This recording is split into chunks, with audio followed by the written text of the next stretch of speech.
নমস্কাৰ অসমবাসী ৰাইজ, নমস্কাৰ। আজি বিশেষ এটা টপিকত কথা কেইটামান পাতিবলৈ আহিলোঁ। আমাৰ অসমত কি চলি আছে এতিয়া? বাংলাদেশী মুক্ত অসম বনাবলৈ মানে উচ্ছেদ অভিযান চলাই আছে চৰকাৰে। কিন্তু উচ্ছেদ অভিযানটো বাংলাদেশী মুক্ত হ'বনে উচ্ছেদ অভিযান চলাই থাকিলে? চাওক, কেৰেলাত আছে আমাৰ অসমীয়া মানুহ। কেৰেলা মানুহে কৈছে নেকি তহঁতৰ ঘৰ দুৱাৰ ভাঙি দি তহঁতি গুচি যা অসমলৈ বুলি। তেওঁলোকে মাতে।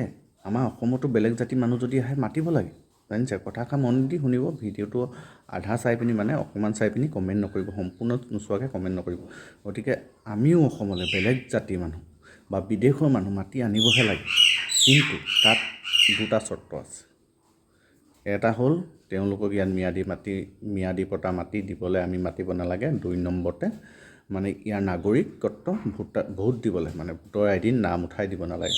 এতিয়া কেৰেলাত চাওক, আপুনি ডুবাইত চাওক বা আমাৰ আউট কাণ্ট্ৰিটো ডুবাই হয় বাৰু, তামিলনাডুত চাওক, অসমীয়া যুৱক বহুত আছে। তাতো ঘৰ বাৰী বনাই মানে তাতে কোম্পানীতে কাম কৰি বহুত বছৰ দিন তাত যদি থাকেও তাত আপোনাৰ দুটা চৰ্ত কেতিয়াও নিদিয়ে। 1 নম্বৰতে হৈছে আপোনাৰ ম্যাদী পতা মাটি তাত কিনিব নিদিয়ে, আৰু 2 নম্বৰতে তাৰ নাগৰিক বা ভোটৰ আইডিত নাম উঠাবলৈ তাত নিদিয়ে। কিন্তু অসমত কি কৰিছে? সেই দুইটাই দি লৈছে। দুইটা দি লৈ কি কৰিছে? বনাঞ্চলৰ পৰা মানুহবোৰ খেদাইছে। দুইটা দিয়ে কিন্তু খেদায়। মানে বনাঞ্চলবিলাক হেৰি কৰিছে, মুক্ত কৰিছে, সেইটো মানিছোঁ। কিন্তু এতিয়ালৈকে বাংলাদেশী এজনকো আমাৰ ইয়াত মানে ভোটাৰ কৰাটোহে বাংলাদেশী খেদা। তেওঁলোকক মাটি বহিবলৈ দিব লাগে, এটা নদী কিনাৰত দি দিয়ে বনাঞ্চলত। তেতিয়া ইমানখিনি মানুহ কষ্ট দিয়াৰ কি দৰকাৰ আছে চৰকাৰৰ দৰকাৰ নাই। তেওঁলোকে কাম বন কৰি খায়, কিছুমানে কষ্ট কৰি খাই আছে, নানা ধৰণৰ মানুহ মৰিছেও। কিন্তু চৰকাৰে এইটো পদক্ষেপ লোৱাটো অসমৰ ক্ষতি হৈছে। দল সংগঠনবিলাকেও কিছুমানে কি বুজি পাইছে, তেওঁলোক যদি কাৰোবাৰ ভাড়াঘৰত আছে তো তেওঁলোকক ভাড়াঘৰৰ পৰা উঠাই খেদাই দিব লাগে। এইটো কোনো যুক্তিগত কথা নহয়।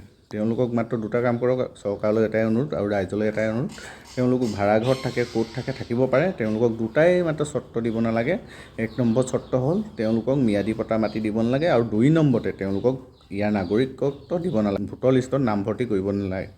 ভোটৰ লিষ্টত মাত্ৰ সেই দুজন মানুহকে নামভৰ্তি কৰিবলৈ দিব লাগে যিজনৰ ম্যাদী পতা আছে আৰু ইয়াৰ নাগৰিক হয়। ভোটৰ লিষ্টত নাম থাকিলেহে ম্যাদী পতা মাটি কিনিব পাৰিব, পোৱা ছিষ্টেমটো কৰি ৰাখিব লাগে। কিন্তু অসমত সেইবোৰ ছিষ্টেম একোৱেই নাই। এনেই ইলেকশ্যন এতিয়া আহি আছে কাৰণে মানে মাত্ৰ যিবিলাক বনাঞ্চলত বহি আছে এইবিলাকক উচ্ছেদ কৰি দিছে। এইটো উচ্ছেদ এদিন এনেও হ'ব। এইটোত লাগি নাথাকি চৰকাৰলৈ এটাই অনুৰোধ, মাত্ৰ তেওঁলোক য'ত থাকে অসমত থাকিব দিয়ক। ভাড়াঘৰত থাকে, ক'ত থাকে তাৰ লগত ইমান আমি লাগি থাকি লাভ নাই। মাত্ৰ তেওঁলোকক ইয়াৰ মানে নাগৰিকত্ব দিব নালাগে। আৰু 2 নম্বৰতে ম্যাদী পতা মাটি মানে নাগৰিক নহ'লে মানে ম্যাদী পতা মাটি ইয়াত কিনিব নোৱাৰি। গতিকে তেওঁলোকক এই দুটা ছিষ্টেমত ফ'কাছ কৰক আৰু অসম মানে বাংলাদেশী মুক্ত হোৱাটো খাটাং।